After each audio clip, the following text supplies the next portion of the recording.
अगर आपसे कोई पूछे कि इस दुनिया में सबसे पहले हज किसने किया तो शायद आप नहीं बता पाएंगे। दोस्तों, आपकी जानकारी के लिए बता दें, सऊदी अरब के मक्का शहर में काबा शरीफ की ताबीर तो आदम अलैहिस्सलाम के दौर में ही हो चुकी है। रिवायतों में मिलता है हमें कि जब अल्लाह ने हजरत आदम अलैहिस्सलाम को जन्नत से निकाल कर जमीन पर भेजा तो आदम अलैहिस्सलाम ने अल्लाह के हुक्म से पहाड़ों से पत्थर ला लाकर खाना काबा की ताबीर की। लेकिन उसके हजारों साल बाद जब हजरत नूह अलैहिस्सलाम के जमाने में जो भयंकर तूफान आया तो उस तूफान में काबा शरीफ का ढांचा भी ढह गया था। लेकिन इतने विशालकाय तूफान के बावजूद भी उस काबा शरीफ की बुनियाद बाकी रही। दोस्तों, आज से तकरीबन 4000 वर्ष पहले मक्का के अंदर कोई भी नहीं रहा करता था। फिर हजरत इब्राहीम अलैहिस्सलाम अल्लाह ताला के हुक्म से अपनी बीबी हजरत हाजरा और बेटे हजरत इस्माइल अलैहिस्सलाम को लेकर रवाना हो गए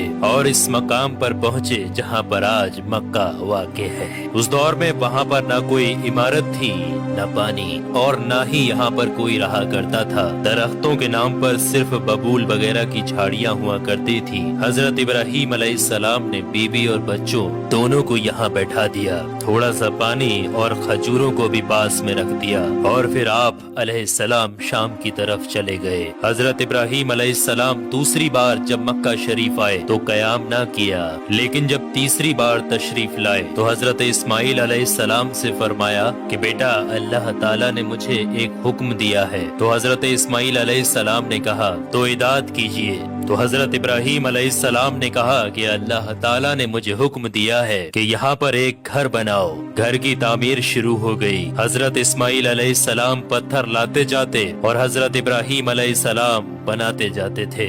जब तामीर जरा बुलंद हो गई तो हजरत इस्माइल अलैहिस्सलाम एक पत्थर को उठा कर लाए जो कि हजरत इब्राहीम अलैहिस्सलाम उस पर खड़े होकर ताबीर कर रहे थे। यही मकामे इब्राहीम भी है। ये बाप बेटे दीवार को उठाते जाते थे और दुआ करते जाते थे, ऐ परवरदिगार, हमसे कबूल फरमा, तू सुनने और जानने वाला है। उन्होंने घर की तामीर न मिट्टी से की और न चूने से, बस पत्थर के ऊपर पत्थर रखते चले गए और ना ही छत बनाई और ना कोई उसका दरवाजा। और फिर बाद में अलग अलग जमाने में फिर बैतुल्लाह की तामीर हुई, कुरैश ने भी तामीर की और उनके बाद भी हुई। कहते हैं कि उस वक्त इस्माइल अलैहिस्सलाम की उम्र 20 वर्ष थी। हजरत इब्राहीम अलैहिस्सलाम ने बैतुल्लाह के पहलू में बकरियों का एक बाड़ा भी बना दिया था और इसके ऊपर पहलू की छत डाल दी थी। पहले बैतुल्लाह की जगह पर एक सुर्ख रंग का टीला था। अक्सर सैलाब इसे इधर उधर से काटता रहता था।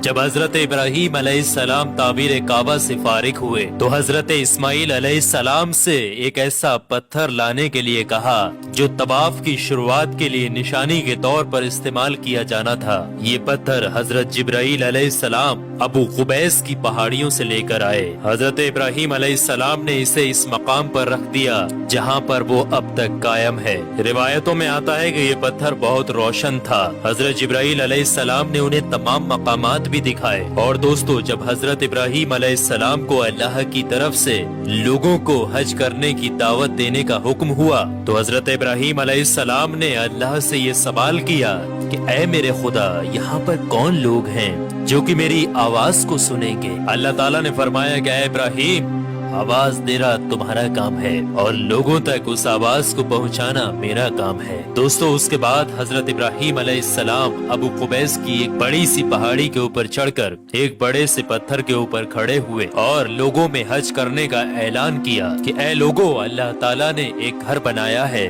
और तुम पर हज फर्ज किया है, लिहाजा तुम अपने परवरदिगार की आवाज पर लब्बैक कहो। तो अल्लाह ताला ने हजरत इब्राहीम अलैहिस्सलाम की उस आवाज को इतना बुलंद कर दिया कि उस आवाज को दुनिया के हर एक इंसान ने सुना। यहाँ तक कि पेड़ पौधों को भी वो आवाज सुनाई दी, जिसकी वजह से पहाड़ और पेड़ पौधों में भी ये ख्वाहिश हो गई कि वो भी अल्लाह के इस पाक घर की जियारत करें। अल्लाह ताला ने हजरत इब्राहीम अलैहिस्सलाम को ये हुक्म दिया कि वो इस घर को रुकू और सजदा करने वालों के लिए पाक और साफ रखें। उलमा इकराम के मुताबिक हजरत इब्राहीम अलैहिस्सलाम के इस ऐलान के बाद ही हज की शुरुआत हुई और सबसे पहला हज हजरत इब्राहीम अलैहिस्सलाम ने ही किया। روایات کے مطابق رسول اللہ صلی اللہ تعالی علیہ وآلہ وسلم نے فرمایا کہ اللہ کے اس گھر پر اللہ کی رات دن 120 رحمتیں نازل ہوتی ہیں، 60 رحمتیں طواف کرنے والوں کے لیے، 40 نمازیوں کے لیے اور 20 اللہ کے گھر کو دیکھنے والوں کے لیے۔ حضرت حسان بن عدیہ فرماتے ہیں کہ ہم نے رسول اللہ صلی اللہ تعالی علیہ وآلہ وسلم کے اس قول پر غور کیا، معلوم ہوا کہ یہ سب رحمتیں در حقیقت طواف کرنے والے کے لیے ہیں، کہ وہ طواف کرتا ہے، نماز بھی پڑھتا ہے اور کعبہ کی طرف دیکھتا بھی ہے۔ کسی نے کیا خوب کہا ہے، خانہ کعبہ میں طرح طرح کی فضیلتیں ہیں، گھر والا ہی انہیں جانتا ہے۔ جو کوئی بھی یہاں پر اپنی خطاؤں سے ڈر کر آیا، اللہ اس کی حفاظت کرتا ہے۔ طاہر الکربی لکھتے ہیں کہ خانہ کعبہ 11 مرتبہ تعبیر ہوا ہے۔ حضرت آدم علیہ السلام نے بنایا، حضرت شیش علیہ السلام نے تعبیر کیا، حضرت ابراہیم علیہ السلام نے تعبیر کیا، امالکہ نے بنایا، جرہم نے تعمیر کیا، کسی نے تعمیر کیا، قریش نے بنایا، عبداللہ بن زبیر رضی اللہ تعالی عنہ نے تعبیر کیا، حجاج بن یوسف نے بنایا، سلطان مراد نے تعبیر کیا جو کہ آل عثمان میں سے تھا۔ دوستو آپ کو بتا دیں، جو کعبہ شریف کی تعبیر کے لیے حلال مال اکٹھا کیا گیا تھا وہ کافی نہیں تھا، اس لیے 6 ہاتھ ایک بالست جگہ کم کر دی گئی تھی اور ایک چھوٹی سی گول دیوار بنا دی تھی تاکہ لوگ اس کے باہر طواف کریں۔ کعبہ کے اندر انہوں نے 2 صفوں میں 6 ستور رکھے تھے جس کے اوپر چھت تھی، اس سے پہلے کعبہ شریف کے اوپر چھت موجود نہیں تھی۔ دروازہ ایک رکھا تھا، چھت کی بلندی 18 ہاتھ تھی۔ حضرت زبیر رضی اللہ تعالی عنہ نے کعبہ شریف کی چھت کی بلندی 27 ہاتھ رکھی تاکہ عرش کے مناسب ہو جائے۔ ایک دروازہ داخلے کے لیے اور ایک باہر جانے کے لیے بنایا، دونوں دروازے سطح زمین کے برابر تھے۔ دوستو آپ کو بتا دیں، جس دن کعبہ شریف کی تعمیر مکمل ہوئی وہ دن بہت عجیب تھا۔ اس دن بہت سارے غلام آزاد کیے گئے اور بہت سی بکریاں ذبح کی گئیں۔ تو دوستو اب آپ لوگوں کو سمجھ میں آ گیا ہوگا کہ کعبہ شریف کی تعمیر کس کس طریقے سے، کس کس وقت میں کس کس نے کی اور سب سے پہلا حج کس نے ادا کیا۔ تو کعبہ شریف سے جڑے ہوئے کچھ رہسیمئی چیزیں میں نے آپ کے ساتھ شیئر کی ہیں۔ اللہ سے دعا ہے کہ ہم تمام لوگوں کو حج کرنے کی توفیق عطا فرمائے۔ ویڈیو